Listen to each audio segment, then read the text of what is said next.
In this video, I'm going to show you how you can give tool calling abilities to Claude Desktop or any other MCP-enabled application using Go. Hi, I'm Ed Zynda, and this is What the Funk.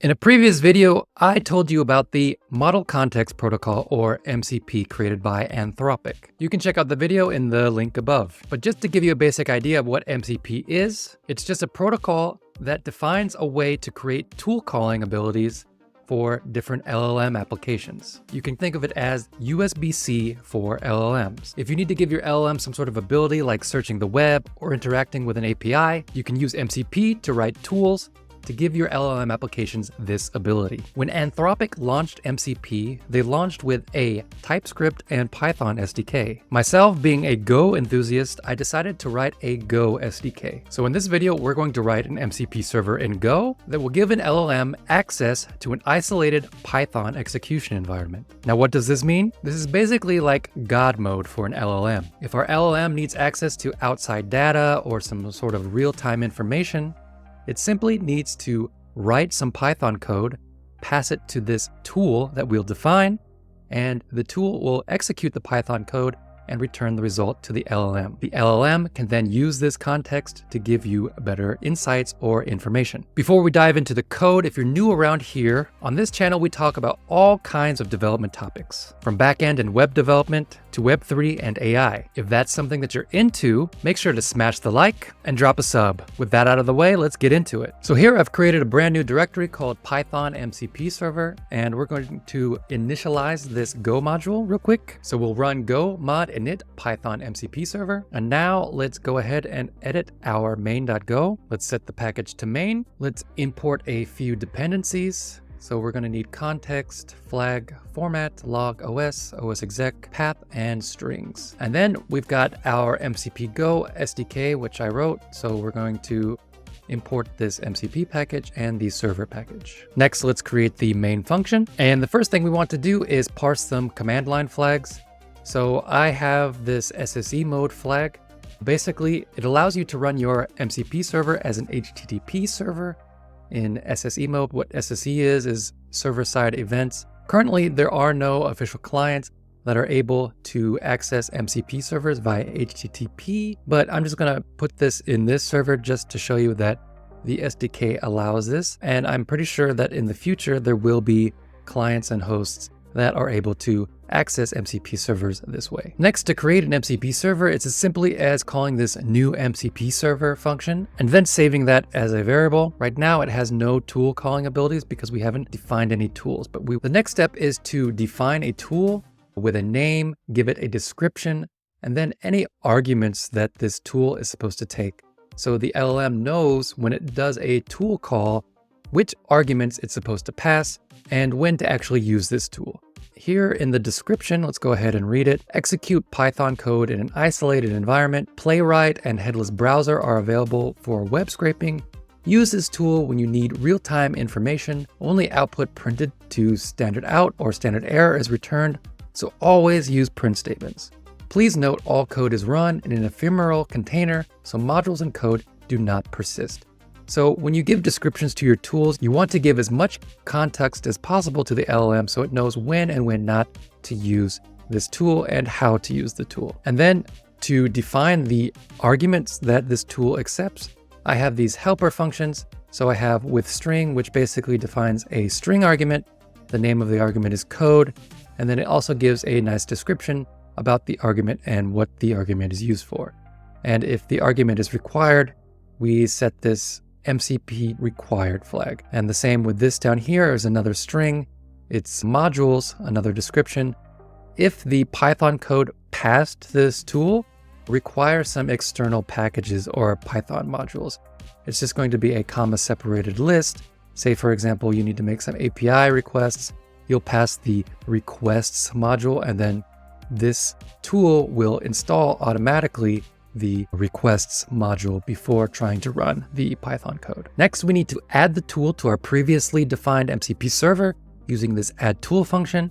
So we defined the tool and its arguments in this Python tool. variable. So we pass that.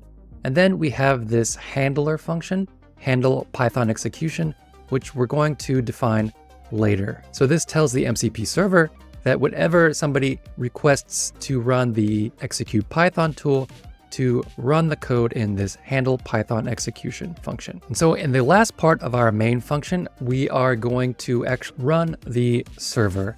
So if the user fires up this server in SSE mode, we're going to start the HTTP server at localhost 8080. If not, we're just going to run it as a normal standard IO server. If you want to know more about standard IO servers, go ahead and watch my previous video, or you can check out the specification for Model Context Protocol, and I'll leave that in the description below. But next, we're going to start defining our execution function.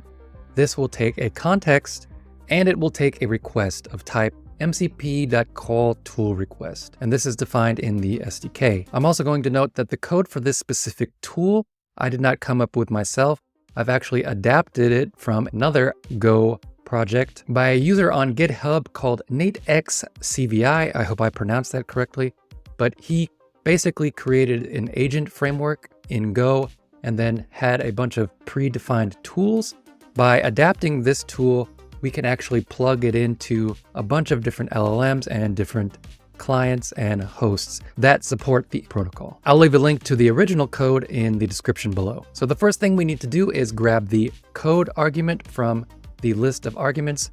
If it doesn't exist, we need to return an error because this is a required argument. Next, we need to grab any optional modules that may be required to run this Python code.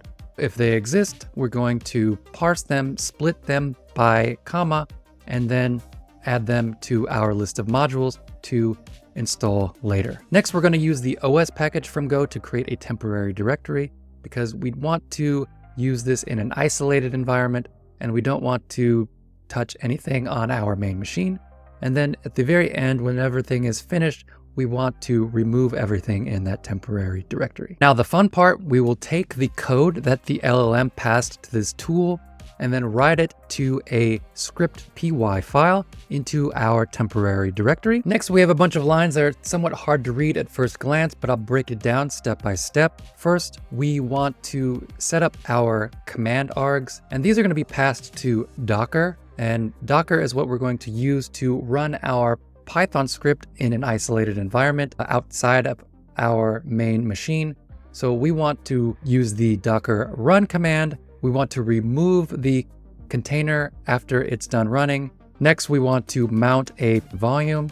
Basically, we're going to take the temporary directory that we defined before and then mount it under /app inside of our container. And then we want to use this pre-built Docker container that has Python as well as Playwright installed. And Playwright is a very useful utility that is used by different languages to basically spawn a Chrome browser in the background and then be able to call different websites and manipulate the HTML and JavaScript on those websites in order to get back a result. So we're going to use this container to give our LLM the ability to search the web, basically. So first of all, if there are any modules that need to be installed, we're going to set up this Python pip install command, and this is going to take all of the required modules that we defined above and install them. And finally, after everything's installed, if they need to be installed,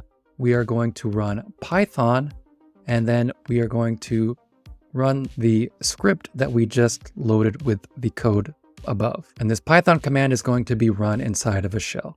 I know that's a lot, but this organizes things a little bit so it's easier to manipulate. And the final step is to actually run this command. So we're going to use the exec package from Go's standard library to run the command Docker with all of these commands and shell commands that we defined above, and then store the output into this out variable. If there's any sort of error, it'll be stored in this variable, and then we can handle errors down here. Before we can compile this, we need to pull in some external dependencies, and that's going to be the MCP-go SDK that we used above. We can just run go mod tidy, and that went ahead and installed it. And to be able to use this anywhere on our machine, we can just run go install. And now that's installed, we can just run Python MCP server on our command line. It's actually not going to show anything because it's running in standard IO mode.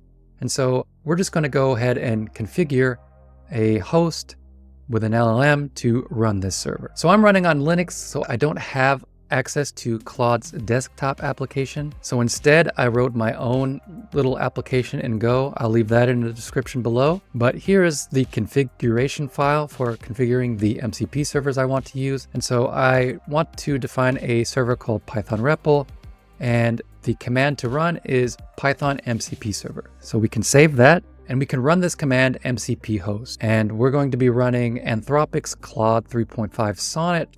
And you can see that it initialized this Python REPL server. So let's go ahead and ask Claude a question. Can you tell me the top 10 articles on Hacker News?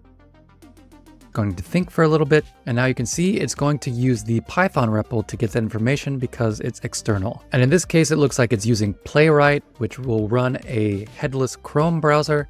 So this might actually take a little while depending on your machine and how it's set up. So it looks like there was an error with using Playwright. I think that has to do with the fact that I use a VPN most of the time. So Claude was smart enough to try this again with a different Python library. So it's using the request library and Beautiful Soup, and it went ahead and grabbed the articles from Hacker News. So if we look at the Hacker News website, we can see that the articles are "We use our own hardware," the essays of Michael de Montaigne, "Slow deployment causes meetings," "Murder mysteries, city roads," etc., etc. And we see back in our terminal that we have these same articles. "We use our own hardware," "Essays of Michael Montaigne," "Slow deployment," etc., etc. So that's pretty cool. So let's ask it another question. Can you tell me more about number 7? Okay, so first I went ahead to try and get more information about that article, and it fetched it, and it looks like it found that the rankings of the articles changed. So it was smart enough to try and rewrite the script to get the correct article. After trying to get the correct article, it looks like it had some issues trying to scrape the article.